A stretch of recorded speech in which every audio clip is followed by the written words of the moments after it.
Good morning dear students. मैं Amit Dwivedi BBS inter college Shivkuti Prayagraj. बच्चों, काफ़ी दिनों से मैं प्रतीक्षारत था। आज पुनः क्लास 10th के साइंस विषय के बायोलॉजी भाग में आज पुनः उपस्थित हूँ। पिछले लेक्चर में हम चर्चा कर रहे थे विशेष रूप से रिस्पायरेशन, या जिसे आप श्वसन कहते हैं। श्वसन के बारे में आपने पढ़ा था कि होता क्या है श्वसन। एक बार फिर से आपको रिमाइंड करा देता हूँ। लेक्चर में मैंने बताया था कि जीवों की सजीव कोशिकाओं में ऑक्सीजन की उपस्थिति में कार्बनिक भोज्य पदार्थों के जैव रासायनिक ऑक्सीकरण को क्या कहते हैं? श्वसन कहते हैं। तो श्वसन एक प्रकार की कैटाबोलिक प्रक्रिया होती है और इसमें मैंने आपको एक श्वसन की जो अवस्था थी जिसको आप ब्रीदिंग कहते हैं उसके बारे में भी बताया था कि वायुमंडलीय वायु को लंग्स में भरना, फेफड़े में भरना और फेफड़े की वायु को वायुमंडल में छोड़ना, ये आपका ब्रीदिंग या श्वासोच्छ्वास कहलाता है। इसी संदर्भ में मैंने चर्चा किया था श्वसन और दहन के बारे में, जिसमें मैंने आपको डिफरेंस बताया था। उसी टॉपिक को आगे बढ़ाते हुए नेक्स्ट जो आपकी बात आती है वह है मनुष्य का श्वसन तंत्र, human respiratory system, that is human respiratory system. मनुष्य का जो श्वसन तंत्र है यह दो मुख्य भागों का बना होता है या दो मुख्य भागों में बटा होता है। तो श्वसन तंत्र, मनुष्य का जो श्वसन तंत्र है, एक तो सहायक श्वसन अंग यानी मनुष्य का श्वसन तंत्र दो मुख्य भागों से मिलकर बना होता है। सबसे पहला है आपका सहायक श्वसन अंग और दूसरा है मुख्य श्वसन अंग। श्वसन की क्रिया में सहायता करने वाले जो अंग हैं वह आपके सहायक श्वसन अंग कहलाते हैं और जो श्वसन की क्रिया में मुख्य रूप से भाग लेते हैं उन्हें हम कहते हैं मुख्य श्वसन अंग। जैसा कि यहाँ पर दिया गया है कि सहायक श्वसन अंग में नासिका एवं नासा मार्ग है। इसी में आपको नासा बेस में भी बताएंगे, ठीक है। नासिका एवं नासा मार्ग, नासा छिद्र, नासा बेष्म।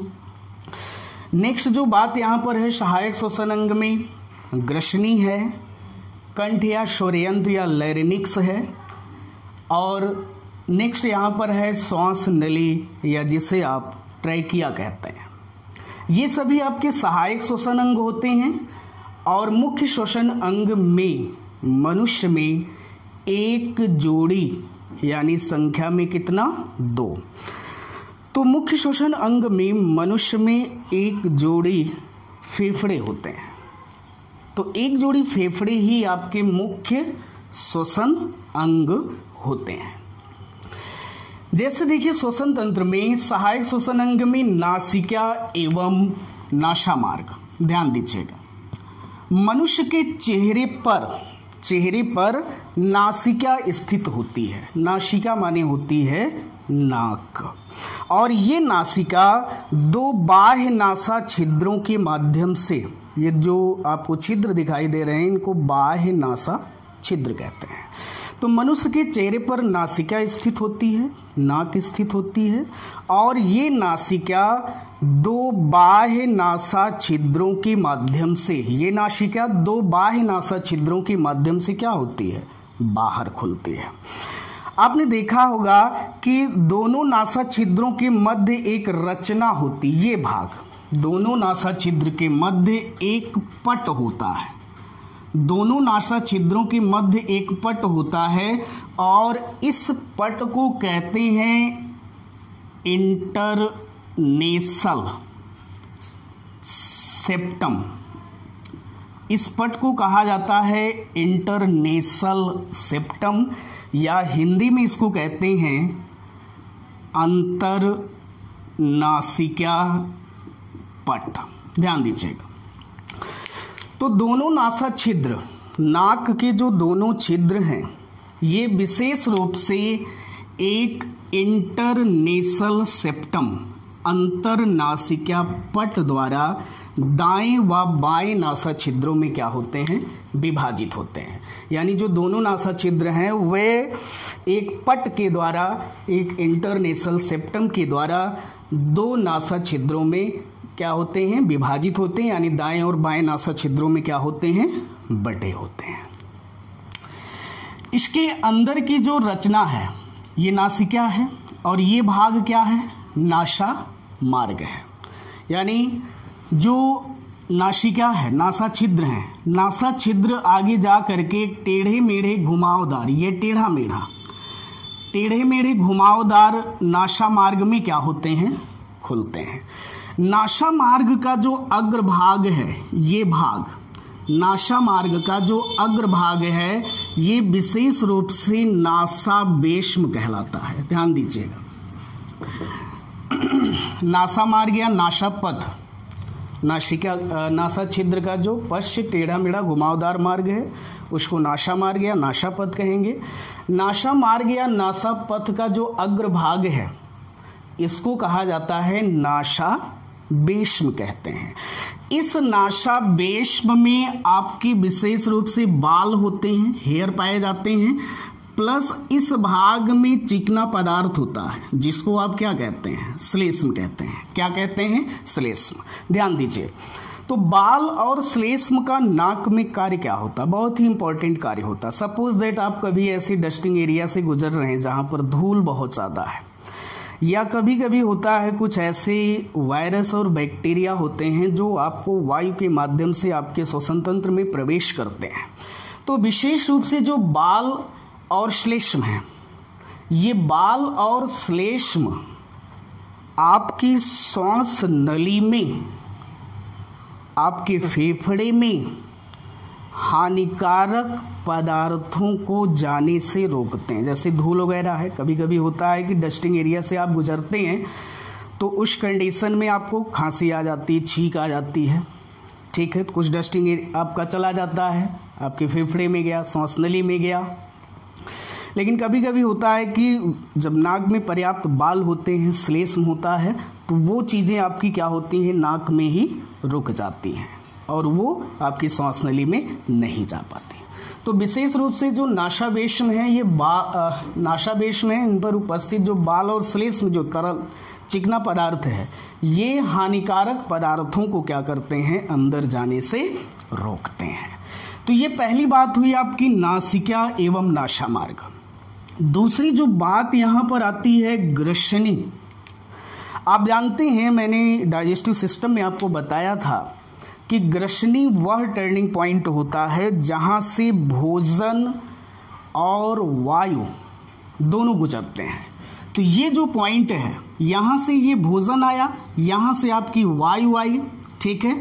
तो ये जो पॉइंट है विशेष रूप से ये आपकी क्या कहलाती है, ग्रसनी कहलाती है। तो ग्रसनी भोजन और वायु यानी नासा मार्ग का जो पश्च भाग है वो आपका क्या कहलाता है, ग्रसनी कहलाता है। और ग्रसनी विशेष रूप से क्या होती है, भोजन और वायु इन दोनों का संयुक्त मार्ग होती है। ये दोनों इस मार्ग से क्या होते हैं, गुजरते हैं। ये दोनों क्या होते हैं, इधर से गुजरते हैं। क्यों? क्योंकि ग्रसनी क्या होती है, एक संयुक्त मार्ग होता है। तीसरी जो बात यहाँ पर आती है आपके सहायक श्वसन अंग में, वह है कंठ या स्वर यंत्र। ध्यान दीजिए, ग्रसनी के पश्च निचले भाग पर कुछ इस टाइप से रचना होती है। जब आपको लंग्स इंडिविजुअल पढ़ाएंगे, फेफड़े पढ़ाएंगे, तो उसमें आपको बताया जाएगा। इस टाइप से रचना होती है आपके गले में। और यहाँ पर एक छोटा सा, जैसे पुरुष है, पुरुषों में यहाँ पर थोड़ा सा उभार होता है, अभी मैं बता रहा हूँ, कई बार पूछा गया एग्जाम में। तो नेक्स्ट जो बात यहाँ पर है कंठ या स्वर यंत्र। ग्रसनी का पश्च भाग यहाँ पर जो गले में है, ठीक है, ये भाग आपका क्या कहलाता है, कंठ या इसको कहते हैं स्वर यंत्र। ठीक है, तो मनुष्य में एक जोड़ी, चूंकि जो कंठ और स्वर यंत्र है ये बाक्सनुमा रचना होती है, कंठ या स्वर यंत्र या लैरिंक्स होता है, यह एक बाक्सनुमा रचना होती है और इसमें इस भाग में एक जोड़ी क्या होते हैं, एक जोड़ी वोकल कार्ड होते हैं, एक जोड़ी वोकल कार्ड होते हैं, इनको कहा जाता है वाक रज्जु।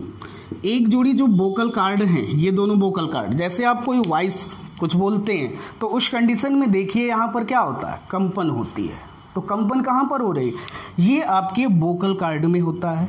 तो जो बाक्सनुमा रचना है जिसको आप कंठ या स्वरयंत्र कह रहे हैं, उसमें एक जोड़ी वोकल कार्ड होते हैं, वाक रज्जु होते हैं, और इन वाक रज्जुओं में कंपन होने से ध्वनि उत्पन्न होती है। जब आप कुछ बोलते हैं तो उस कंडीशन में इस भाग में क्या होता है, कंपन होता है, और कंपन होने से क्या होती है, ध्वनि उत्पन्न होती है। तो कभी कभी होता क्या है, जैसे आपका कोई गला पकड़ लेता है, तो उस कंडीशन में क्या हुआ कि ये जो कंठ या स्वरयंत्र के अंदर ये जो वोकल कार्ड है, गला पकड़ने से क्या होता है, वॉइस नहीं निकलती। क्यों? क्योंकि ये जो वोकल कार्ड हैं, जब तक इनमें कंपन नहीं होगा तब तक आपकी आवाज नहीं निकलेगी। ठीक है, तो कंठ या स्वरयंत्र समझ में आया। फिर से देखिए, कंठ या स्वरयंत्र, ग्रसनी का जो निचला भाग है, ठीक है, एक बाक्सनुमा रचना में खुलती है जिसको कहा जाता है कंठ या स्वरयंत्र। कंठ या स्वरयंत्र में एक जोड़ी वोकल कार्ड होते हैं और इन वोकल कार्ड में कंपन होने से ध्वनि उत्पन्न होती है। ध्यान दीजिए एक चीज और, कई बार बोर्ड एग्जाम में पूछा गया टेटुआ या अदम एप्पल्स, तो विशेष रूप से जैसे पुरुष में ये जो भाग होता है ये उभरा होता है, लेकिन महिलाओं में ये भाग उभरा हुआ नहीं होता है। इसी उभरे हुए भाग को कहा जाता है टेटुआ। क्या कहते हैं, टेटुआ या आदम सेपल कहते नहीं। अभी मैं आपका टेटुआ दबा दूंगा, तो टेटुआ का मतलब गले से। तो ये जो पुरुषों का ये जो उभरा हुआ भाग है, क्योंकि पुरुषों में उभरा होता है, और इस उभरे हुए भाग को क्या कहते हैं, टेटुआ या आदम एप्पल्स कहते हैं, या इसको कहते हैं आदम एप्पल, आदम एप्पल कहते हैं। ठीक है, टेटुआ ये विशेष रूप से पुरुषों में होता है जो उभरा हुआ होता है। नेक्स्ट जो बात आती है श्वास नली, या इसको कहते हैं ट्रेकिया। श्वास नली या इसको क्या कहा जाता है, ट्रेकिया कहते हैं। तो कंठ या स्वरयंत्र का जो निचला भाग है ये श्वास नली में खुलता है। श्वास नली संपूर्ण गले में क्या होती है, फैली होती है। ये गले का पोर्शन हो गया। श्वास नली, मनुष्य की जो श्वास नली है यह 11 से 12 सेंटीमीटर कितना, 11 से 12 सेंटीमीटर लंबी होती है, और 1.5 से 2.5 सेंटीमीटर व्यास की नलिका होती है। व्यास की क्या होती है, नलिका होती है। तो कंठ या स्वरयंत्र का जो निचला भाग है वो श्वास नली होता है। मनुष्य की श्वास नली की लंबाई 11 से 12 सेंटीमीटर होती है, और इसका जो व्यास होता है 1.5 से 2.5 सेंटीमीटर इसका व्यास होता है। ठीक है, श्वास नली में उपास्थ के बने हुए ये जो आपको रिंग के रूप में दिखाई दे रहे हैं, छल्ले के रूप में जो रचना दिख रही है, इन्हें अधूरे छल्ले कहते हैं। कहने का मतलब कि श्वास नली में उपास्थ के बने 16 से 20 अधूरे छल्ले पाए जाते हैं। इन अधूरे छल्लों का कार्य क्या होता है, तो श्वास नली में 16 से 20 जो उपास्थ के बने अधूरे छल्ले होते हैं, ये छल्ले वायु की अनुपस्थिति में, जब इस श्वास नली में एयर नहीं होती है, इस श्वास नली में जब वायु नहीं होती है, तो उस कंडीशन में ये उपास्थि के अधूरे छल्ले क्या करते हैं, श्वास नली को आपस में चिपकने से क्या करते हैं, रोकते हैं। श्वास नली को आपस में चिपकने से क्या करते हैं, रोकते हैं। तो ये तो था बेटा आपका विशेष रूप से सहायक श्वसन अंग की बात, जिसमें आपने नासिका नासामार्ग, ग्रसनी कंठ या स्वरयंत्र, श्वास नली आदि का आपने क्या किया, अध्ययन किया। इसी के साथ इस लेक्चर को हम समाप्त करते हैं। नेक्स्ट वीडियो में हम चर्चा करेंगे मुख्य श्वसन अंग या एक जोड़ी फेफड़े। एक जोड़ी फेफड़े या जो आपका मुख्य श्वसन अंग है, ये बोर्ड एग्जाम के लिए आपका मोस्ट इम्पॉर्टेंट होगा और जिसकी चर्चा हम नेक्स्ट वीडियो में करेंगे। तब तक के लिए थैंक यू, धन्यवाद।